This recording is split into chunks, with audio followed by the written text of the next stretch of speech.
¿Quién diría que un monje zen en un monasterio japonés y Epicuro, el filósofo griego al que casi todos asocian con placer y hedonismo, coinciden en puntos clave sobre cómo vivir y entender la vida? Te voy a confesar algo.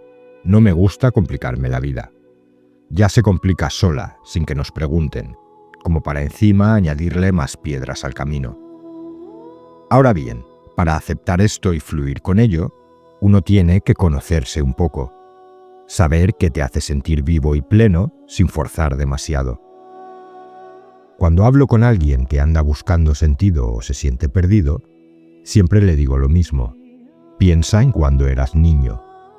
¿Qué hacías de manera natural, sin esfuerzo, y te llenaba? Esa mirada atrás suele revelar algo muy tuyo, que luego quedó tapado por las exigencias de la sociedad o de los demás. Algunos dirán, yo era pura energía, me encantaba empezar cosas. Otros, yo era más callado, me gustaba pensar y sentir. Otros eran creativos, artísticos. Todo vale. Lo importante es recuperar esa esencia que quedó en segundo plano. Mira tus inclinaciones de entonces, esos hobbies en los que el tiempo volaba. Ahí desaparecía la sensación de esfuerzo, solo quedaba el proceso. Solo quedaba la vida. Y si haces esa autoindagación, das un paso enorme hacia eso de no complicarte la vida. Porque no se trata solo de qué haces, sino también de cómo lo haces. ¿Te sientes más cómodo improvisando o prefieres un plan claro paso a paso? Eso solo lo puedes averiguar tú, nadie más. En el fondo, no complicarse es preguntarse, ¿cómo soy yo de verdad? O mejor dicho, ¿cómo se expresa la vida a través de mí? Y cuidado, porque muchas cosas que creemos naturales en nosotros son en realidad condicionamientos. Cosas que aprendimos después para adaptarnos. Por eso el truco es volver a la infancia temprana. Recuerda qué te salía espontáneo. Y si no lo ves claro, pregunta a los que te conocieron. Donde coincidan, ahí tienes una pista clara.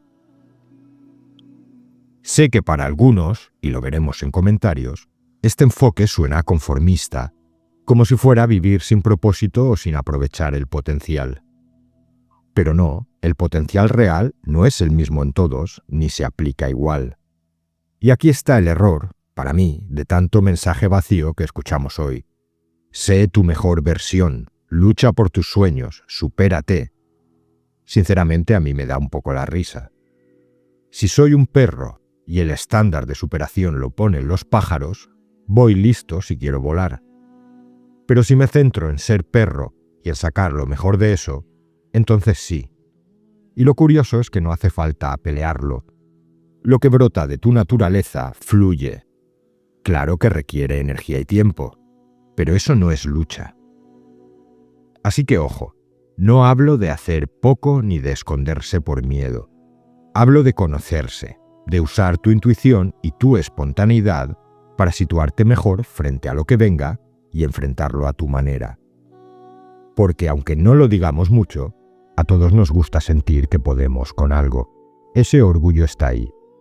Pero cuando lo que haces sale natural, ya no es orgullo, simplemente es. Y bueno, todo este preámbulo viene a cuento porque tanto el Zen como Epicuro, y el taoísmo también, aunque hoy no entramos en él, respiran esa misma idea. Vivir de forma sencilla, esencial, coherente con uno mismo. Una manera de vivir que hoy resulta extraña a mucha gente. De entrada, Zen y epicureísmo parecen opuestos. Sobre todo si te quedas en la visión superficial de Epicuro, que está muy mal entendida y hasta demonizada. Porque Epicuro de Samos, que vivió entre el 341 y el 270 a.C., enseñando en su jardín de Atenas, defendía una vida basada en el placer. Sí, pero en un placer moderado, en la amistad y en la tranquilidad del alma. Nada de excesos ni de banquetes eternos. Todo lo contrario, sobriedad y calma. El Zen, por su parte, surgido en China en el siglo VI, como budismo Chan, influido por el taoísmo y más tarde desarrollado en Japón, pone el acento en la meditación sentada, que se llama zazen, y en la experiencia directa de la realidad. No se trata de perderte en doctrinas, sino de estar en contacto con la vida tal cual es, aquí y ahora. Si te quedas en los tópicos, parecen filosofías incompatibles. El monje zen, con aspecto algo severo, frente al epicúreo supuestamente libertino. Pero si lees un poco más y cuestionas, ves que en realidad, aunque hablen en lenguajes distintos, los dos apuntan a lo mismo: vivir con plenitud y serenidad, liberarse del sufrimiento y estar en el mundo sin cargas innecesarias, sin añadir peso al que ya por sí solo trae la vida. ¿No te parece práctico y útil? Pues bien, vamos a recorrer algunos de esos puntos claves donde Zen y Epicuro se encuentran de verdad.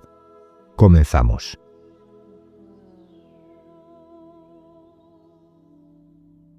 La plenitud de la serenidad.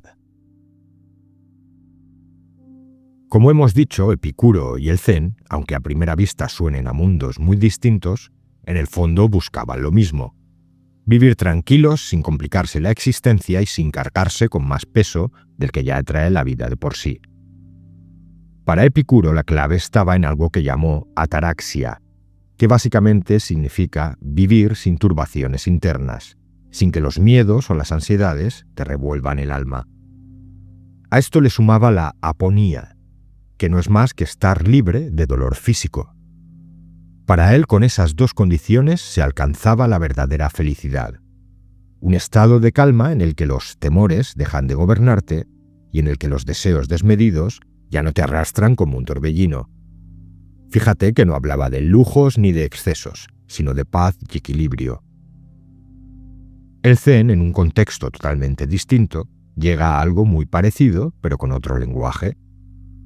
Habla del vacío, sunyata, la idea de que nada existe de manera independiente ni permanente, ni siquiera lo que llamamos yo. Cuando entiendes eso de verdad, se disuelven muchísimos apegos de la mente, y con ellos desaparecen toneladas de ruido interno. Lo que queda es una calma profunda, limpia, como cuando dejas que el agua se asiente y ves el fondo con claridad. Uno de sus grandes maestros, Huineng, dijo sencillamente: una fuerte nevada desaparece en el mar. ¡Qué silencio! Es esa mente quieta, sin adornos, sin vueltas de más. En lo esencial los dos coincidían. Si quieres serenidad, tienes que soltar lo que te hace sufrir. Epicuro explicó: los principales enemigos son los miedos, sobre todo a los dioses y a la muerte, y los deseos sin fin que nunca se sacian. Para tratarlos, propuso su famoso tetrafármaco, que suena casi a receta médica. Pero es no temer a los dioses, no temer a la muerte, aprender a distinguir qué placeres valen la pena y cuáles no, y vivir de forma sencilla. Ya está. Buda lo explicó con sus 4 nobles verdades. La vida trae sufrimiento. Ese sufrimiento nace del deseo y del apego, y solo soltando ese deseo se alcanza la liberación. El Zen lo toma de ahí, claro, y lo lleva al extremo práctico: cultivar una mente sin ataduras, sin ansias innecesarias y sin esa obsesión de aferrarse a todo. La diferencia está en los caminos. Epicuro lo trabajaba con el razonamiento, con pensar claro. El Zen lo hace con la práctica directa, con sentarse y experimentar. Pero el destino al que apuntan es el mismo: la paz interior que deja de añadirte problemas extra y por fin consigues respirar ligero.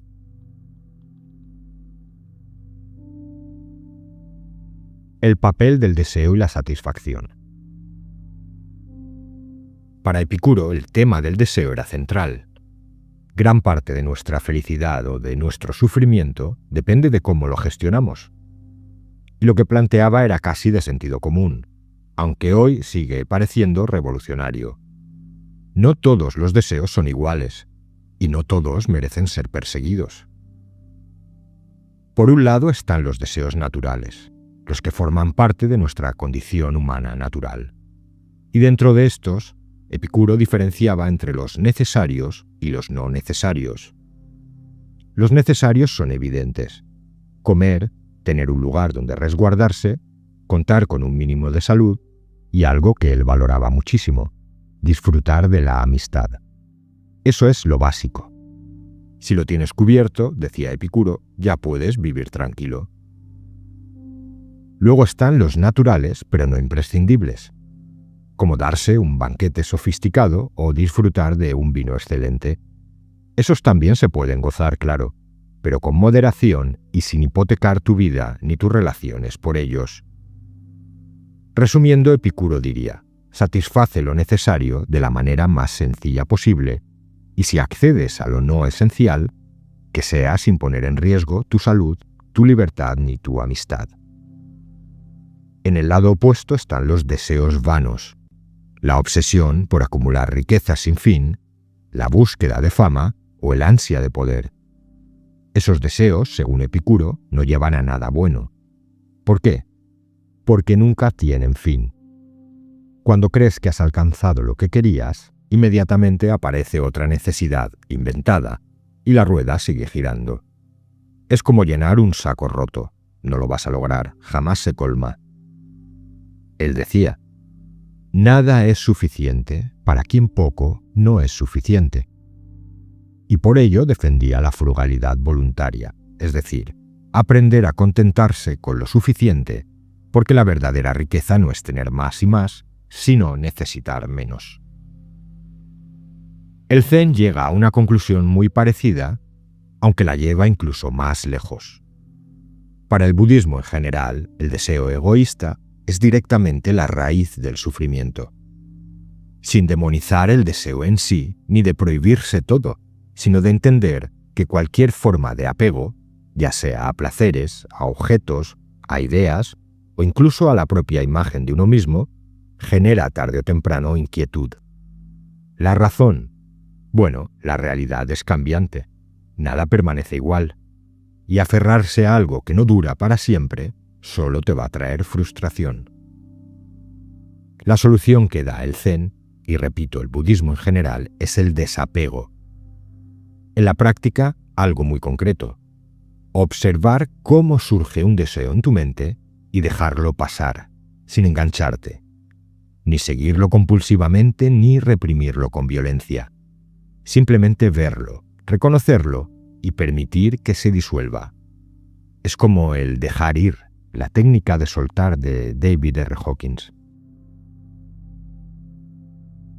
El poema Xin Xin Ming, atribuido al patriarca Zen Kan, dice: el gran camino es fácil para quienes no tienen preferencias. Cuando amor y odio están ausentes, todo se vuelve claro. Esa es la mente que no se aferra ni a lo que busca ni a lo que rechaza, y que por eso se mantiene en paz. Así que mientras Epicuro se queda en limitar tus deseos a lo simple y natural para mantener la calma, el Zen apunta más alto todavía: apaga de raíz la compulsión del deseo. Y lo curioso es que incluso la psicología actual y la experiencia respalda todo esto. Cuanto más se centra alguien en el consumismo y en el placer inmediato, menos satisfecho suele estar con su vida. Lo que Epicuro enseñaba hace más de 2000 años y lo que el Zen lleva practicando desde hace siglos.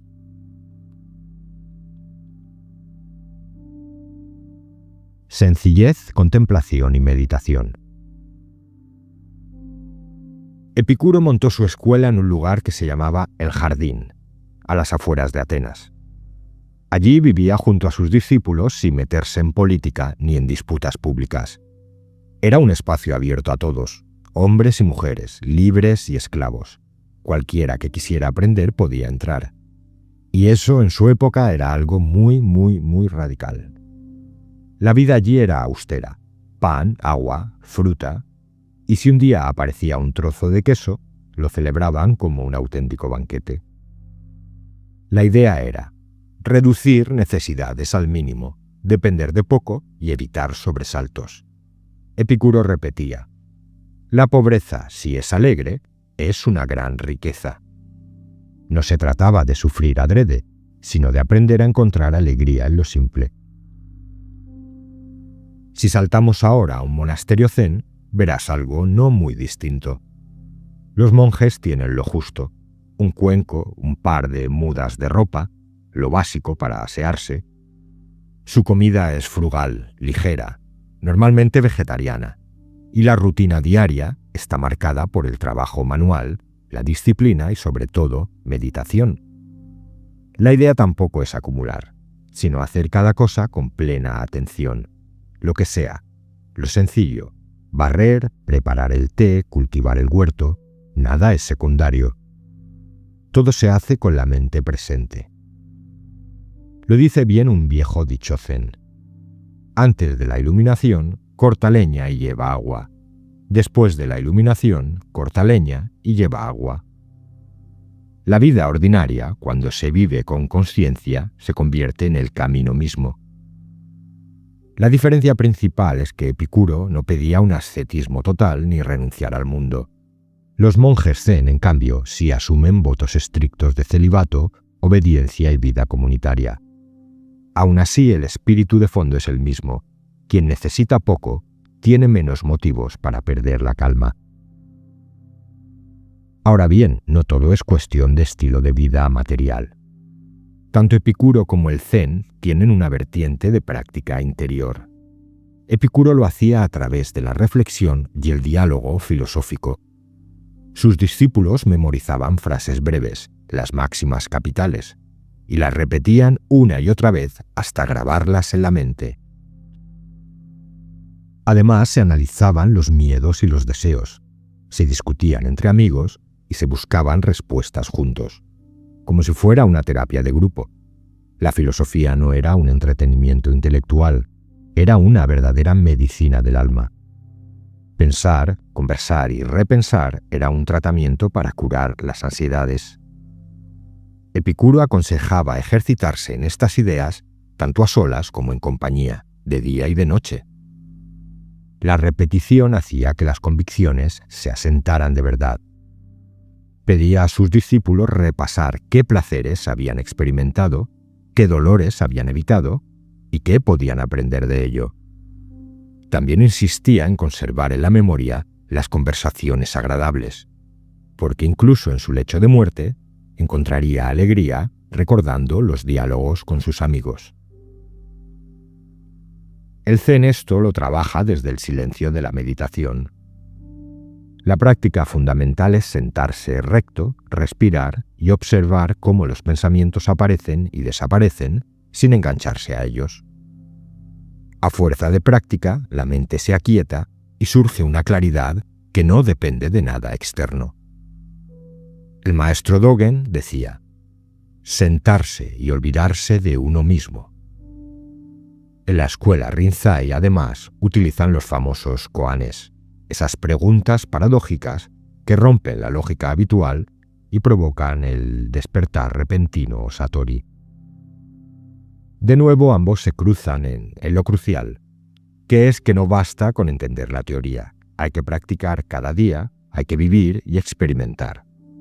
Tanto en el jardín de Epicuro como en el dojo zen, la vida diaria no es un simple pasar el tiempo, es el campo de práctica, es el maestro real. Relación con la muerte y el miedo. Epicuro es tan directo como sorprendente. La muerte no es nada para nosotros. En su famosa carta a Meneceo lo explicó de forma clara. Mientras estamos vivos, la muerte no está. Y cuando llega la muerte, ya no estamos nosotros. Así que nunca la experimentamos en primera persona. No hay dolor ni sensación después de morir. Y lo que no se siente no puede ser un mal. Temerla, esto es un error de lógica. La vida se siente, pero la muerte no. Además, Epicuro se atrevió a quitar de en medio otro miedo muy común, en su época y hasta en la nuestra: el miedo a los dioses y otras supersticiones. Decía que, si existen los dioses, son dichosos y no tienen ningún interés en vigilarnos ni en castigarnos. Y si son felices, no se meten en nuestros asuntos. Así que no tiene sentido vivir con esa amenaza constante. Eliminar esos dos miedos, a la muerte y a los dioses, libera a la persona de una losa enorme y le da permiso para vivir el presente con calma. Su propia vida fue un ejemplo. Enfermo y sufriendo dolores fuertes, escribió poco antes de morir que «El último día de mi vida es feliz». Lo era porque había aprendido a vivir sin miedo. El Zen afronta la muerte de otra forma, pero con la misma serenidad. Parte de dos ideas centrales del budismo: la impermanencia, anicca, y la ausencia de un yo fijo, anatman. Según esta visión, no existe un yo sólido que tenga que morir. Lo que llamamos yo es un conjunto de experiencias, agregados, pensamientos y sensaciones que están cambiando a cada instante, como el agua de un río que nunca es la misma. Visto así, la muerte no es la destrucción de algo eterno, sino solo una transformación más dentro del flujo general de la realidad. Un maestro zen, cuando le preguntaron qué ocurre con un iluminado al morir, respondió con otra pregunta: ¿a dónde se va la llama de una vela cuando se apaga? No hay un sitio al que la llama viaje, simplemente deja de estar en esa forma. También Dogen, el gran maestro, dijo: la impermanencia es en sí la naturaleza búdica. Entender y aceptar que todo cambia es para el Zen despertar de verdad a lo real. De hecho, los monjes Zen entrenan su mente recordando constantemente la muerte. Practican meditaciones específicas, Maranasati, o incluso la contemplación de cadáveres como un recordatorio radical de que todo lo que nace se descompone. Si todo es frágil y pasajero, uno aprende a apreciar lo que hay mientras está y a soltar lo que no hace falta cargar. Cada instante ya es vida y muerte. Cada respiración muere al dar paso a la siguiente. Vivir el presente con esa conciencia es la verdadera práctica. Y cuando llega el final biológico, no se ve como un drama cósmico, sino como un cambio natural. Muchos maestros zen, de hecho, dejaron poemas justo antes de morir, con la misma naturalidad con la que uno se despide al salir de casa. El maestro Baisao escribió: «Despídete, yo me voy y tú te quedas. 2 otoños». Así que, tanto Epicuro como el Zen coinciden. Deja de obsesionarte con el final y empieza a vivir de verdad el presente. La comunidad epicúrea y la sangha budista. Tanto Epicuro como el budismo zen hablan mucho de la autonomía interior, pero a la vez los dos dicen también algo muy sencillo: solos no llegamos muy lejos. La comunidad, la compañía de otros, es parte fundamental del camino.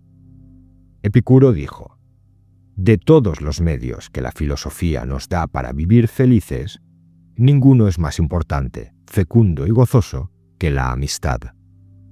Y también, la mayor riqueza es la amistad. Incluso con pocos bienes, la amistad da seguridad. Su jardín no era realmente una escuela de filosofía. Era sobre todo un grupo de amigos que compartían afecto, conversación y búsqueda de sentido. Un amigo era casi otro yo, alguien con quien hablar sin máscaras, apoyarse y pensar juntos.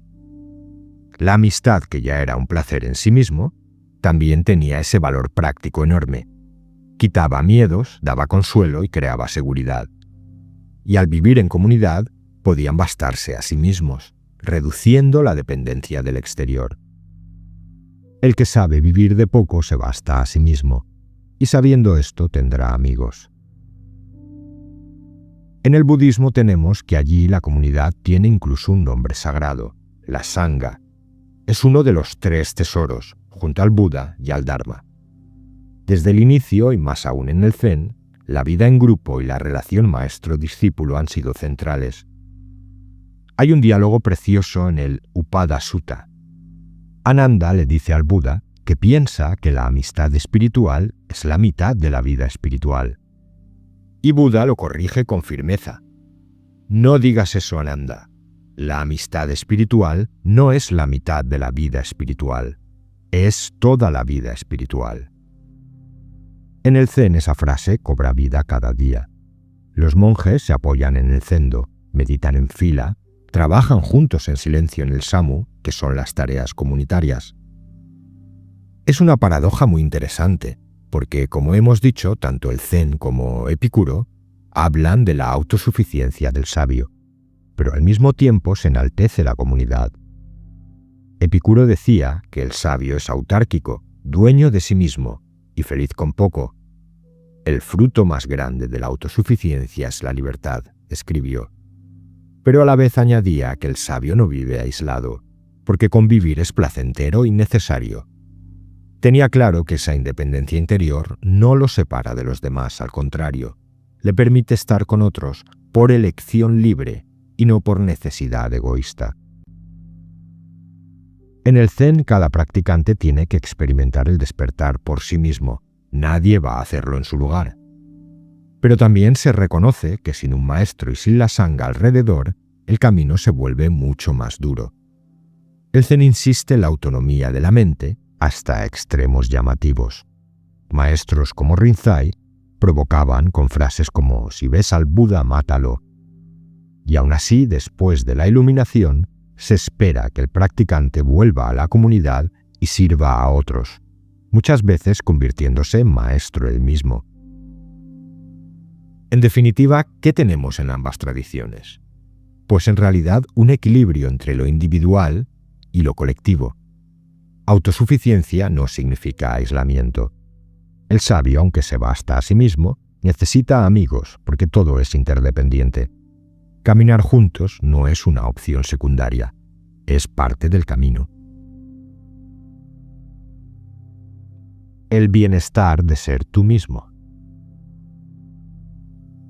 Está de más decir que tanto Epicuro como el Zen siguen teniendo mucho que aportar en pleno siglo XXI. El minimalismo, que tanto se escucha hoy, no es tan nuevo como parece. Es básicamente lo que el Zen hace y lo que Epicuro ya decía hace más de 2000 años. Riqueza no es tener mucho, sino no necesitar mucho. Y la psicología confirma punto por punto todo lo expuesto hasta ahora. El Zen, por su parte, y como sabemos de sobra, ha tenido un impacto enorme a través del mindfulness, que es, en resumidas cuentas, estar presente, observar sin engancharse y soltar apegos innecesarios. Con eso el sufrimiento mental disminuye. Pero además, conceptos que vienen de esa tradición como el wabi-sabi, que es valorar la belleza de lo imperfecto, me encanta. ¿Os acordáis del vídeo del Tao del inútil y el Zen del perdedor? Tiene algo que ver. Y también el ikigai, que es un propósito vital sencillo, propio e intransferible. Y todo esto no son fórmulas mágicas, ni espiritualidad de tapas, ni de automejoras. Solo es un modo de estar en el mundo más ligero y más esencialmente propio. Y muchas personas ya están caminando en esa dirección, aunque no lo llamen ni epicúreo ni zen. Simplemente buscan su equilibrio y su esencia. ¿Ves ahora por qué te decía al principio que no me gusta complicarme la vida? Ya bastante complicada viene de fábrica. Simplifica y quédate con lo esencial. Y sí, claro, me has pillado. He usado al Zen y a Epicuro para recordarte que vuelvas a eso que te hace sentir vivo, lo que sale solo y no necesita adornos. Porque al final, tanto un monje zen en su monasterio como un filósofo griego, hablando de placer, dicen lo mismo que yo al principio. No te compliques más de la cuenta. Conoce tu naturaleza y vive en coherencia con ella. El resto ni caso. El niño que fuiste lo sabías sin saberlo, como los grandes maestros. Jugabas, creabas, te expresabas sin tantas vueltas, sin objetivos impuestos desde fuera, sin querer ser otra cosa, sin preguntas y sin respuestas. Y estoy convencido de que eso sigue dentro de ti. Da igual la edad. Visítalo de vez en cuando. Epicuro dice: lo bueno es fácil de obtener, lo horrible es fácil de sobrellevar. Y el maestro Senkan le pone la guinda al pastel. El gran camino es fácil para quien no tiene preferencias, sin apegos ni aversiones. Todo queda claro. Si quieres apoyar el canal y participar eligiendo los próximos temas, puedes hacerte miembro por el precio de un café al mes. Cada comentario y cada vez que compartes el vídeo estás ayudando al canal. Gracias por formar parte de esta comunidad.